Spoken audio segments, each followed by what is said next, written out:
Dans cette nouvelle vidéo, on va faire ensemble l'unboxing de ce nouveau drone, le Digi R3, tout dernier sorti de la gamme de chez Digi. C'est le milieu de gamme, celui qui remplace le R2S, et on va déballer tout ça ensemble. Allez, c'est parti. Vous l'avez, c'est le Flymore Combo.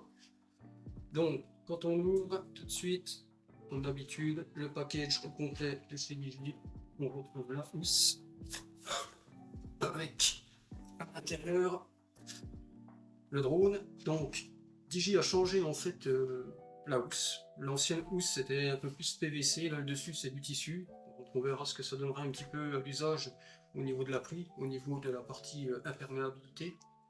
Et donc du coup c'est un peu plus haut de gamme on va dire.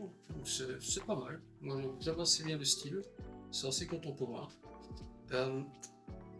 À l'intérieur on retrouve les petits accessoires, notamment ici on a la partie petite notice sur la mise en service du drone, un petit cordon USB type C vers USB type C pour charger. On retrouve à l'intérieur tout un pack de disques de rechange. Normalement il doit y en avoir 2 jeux, donc on fait 8 hélices. On va passer à la Digi RC-N2, la nouvelle radio de chez Digi qui permet pour l'instant qui est compatible pour l'instant uniquement avec le drone Digi R3. La nouvelle radio RC en fait permet d'utiliser l'OcuSync 4, le nouveau protocole utilisé par Digi. Celui-ci en fait permet d'utiliser une troisième bande de fréquence qui est le 5 GHz. Initialement on utilisait le 2.4 et le 5.8 justement pour pouvoir mixer sur les fréquences pour éviter les perturbations et augmenter la portée. Et là maintenant avec la nouvelle législation européenne on peut utiliser le 5.1, ce qui fait qu'en FCC la radio, la distance maximale du drone peut être jusqu'à 20 km et en norme européenne 10 km. Alors après en catégorie ouverte, c'est essentiellement ça que je traiterai dans mes vidéos. C'est du vol à vue, donc dans les 200, 300, 400 mètres en fonction de la taille du drone et de la visibilité. Cette nouvelle batterie pèse 375 grammes, elle a une autonomie de 3h30 à peu près. Suivant si on met un téléphone, si elle doit recharger le téléphone en même temps ou pas, donc il faut compter 3h30, 4h maximum. En termes d'ergonomie, c'est la même que la Digi N1. La seule chose que j'ai remarqué, c'est juste la petite molette qui est ici. Avant elle était en aluminium, maintenant elle est passée en plastique. Voilà. Sinon dans l'ensemble ça reste exactement la même radio, il n'y a pas grosse différence. C'est du matériel, on le sent quand on l'a en main, c'est assez robuste.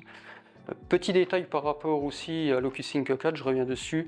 Maintenant ça intègre directement 6 antennes plus 4 et c'est des antennes en fait qui sont compatibles qui sont en 2T 4R. Alors, je ne sais pas, j'ai pas cherché exactement à savoir ce que c'était, ce que voulait dire ce terme là, mais voilà, aujourd'hui en fait la différence entre l'OcuSync 3 et 3 Plus et le 4, c'est vraiment ce rajout de 2 antennes supplémentaires qui permettent une meilleure portée.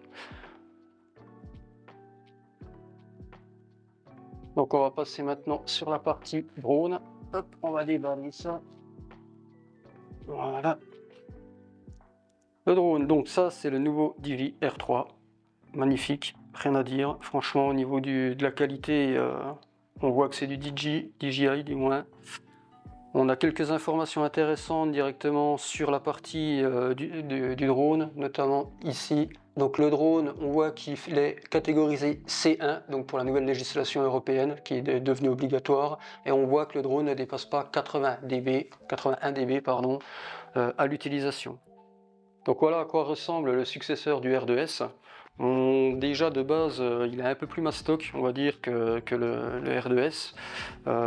Déjà puisqu'il intègre plus de fonctionnalités en termes de capteurs, notamment les capteurs en fait omnidirectionnels, chose qu'on n'avait pas avant sur le R2S, puisque le R2S avait seulement en frontal, en dessous et à l'arrière. Là, le nouveau système, je pense que ça va être des caméras qui sont fisheye, ce qui permet vraiment de faire du 360 degrés, et on a un capteur en dessous, en fait ici, qui permet de voir aussi les obstacles. Il manque dessus en fait uniquement le capteur d'obstacles qui est sur le dessus du drone, mais bon ça après c'est à nous de faire attention lors de la manipulation. Au niveau de la batterie, ils ont changé le système. Avant on venait clipser la batterie au dessus, maintenant la batterie elle vient se glisser par l'arrière un peu comme le Mini 3 Pro.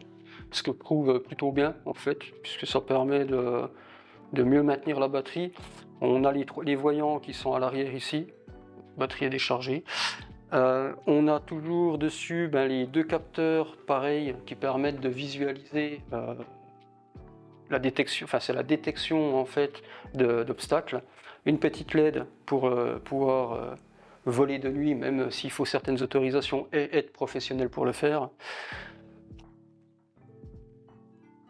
Ensuite, on retrouve dessus, hop, voilà, le plus intéressant, c'est le bloc caméra. Au niveau des capteurs, on retrouve deux capteurs de 1 sur 1,3 pouces. C'est des capteurs de 48 mégapixels. Donc on a le capteur du bas qui est un grand angle de 24 mm avec une ouverture de f1.7, donc c'est très lumineux comme capteur, et un fauve de 82 degrés, ce qui fait qu'on va avoir une image extrêmement large, donc très grand angle. Le capteur du dessus, lui par contre, c'est un 70 mm, donc c'est un téléobjectif qui a une ouverture de f2.8, et celui-ci a un fauve de 35 degrés. Donc on va avoir des plans très serré, mais le gros avantage, c'est comme c'est un téléobjectif, si on veut aller prendre des sujets, notamment les animaux, l'avantage c'est qu'on peut aller très loin avec le drone, zoomer avec le téléobjectif pour pouvoir prendre nos sujets sans forcément les déranger. Donc c'est vraiment un atout sur ce drone là qui est non négligeable. En termes de vidéo, on est sur du 4K 60 images secondes avec un débit de 150 mégabits et une compression en H.264 et surtout le plus intéressant en H.265. Ça va. Alors, les nouvelles batteries. Donc aujourd'hui, avec le pack Flarimour Convo, comme d'habitude, on a toujours nos 3 batteries qui sont fournies avec un dock de recharge. Gros avantage de ce dock là, c'est que c'est un dock intelligent, c'est-à-dire que si on a fait une utilisation de nos 3 batteries qui ont à peu près une autonomie de 40 à 45 minutes suivant les conditions météorologiques, on va pouvoir en fait recharger directement avec le dock la batterie la plus chargée, c'est-à-dire que si celle-ci, il reste un trait, celle-ci 2 traits, et que la dernière batterie qui est dans le drone, il lui reste 3 traits, les 2 batteries là se transféreront directement dans la 3e batterie pour qu'on puisse avoir une batterie le plus chargée possible dans le cas où on a besoin de refaire des vidéos. Donc dans l'ensemble, le dock il est plutôt bien fait, je trouve, il est assez bien. On retrouve toujours le bouton power ici, le port USB ici pour la recharge. Ici on peut déverrouiller les batteries et les reverrouiller. Donc franchement non, le système de dock est pas mal avec le verrouillage, ce qui fait que ça évite que ça tombe. Je trouve que c'est plutôt bien fait aussi. Et vraiment, ce qui est intéressant, c'est cette nouvelle fonctionnalité qu'ils ont fait pour pouvoir recharger la 3e batterie au maximum en piochant dans les 2 autres. Donc c'est vraiment pas mal. Donc ces nouvelles batteries du DJI F3 font à peu près 267 grammes. Elles ont une autonomie de 40-45 minutes en fonction des conditions, comme je disais tout à l'heure. Et elles ont à peu près, il leur faut à peu près 60 minutes pour se recharger avec un chargeur de 100 watts ou 80 minutes avec un chargeur de 65 watts. Donc ce qui est pas trop mal vu l'autonomie quand même qu'on a sur ces batteries là. Voilà, j'espère que cette vidéo d'unboxing vous aura plu. Je m'excuse d'avance, c'est ma toute première vidéo, donc soyez indulgents, même si j'ai un petit peu bafouillé, j'essaierai de m'améliorer pour les prochaines. Et sur ce, je vous dis à bientôt pour de prochaines vidéos. Ciao ciao.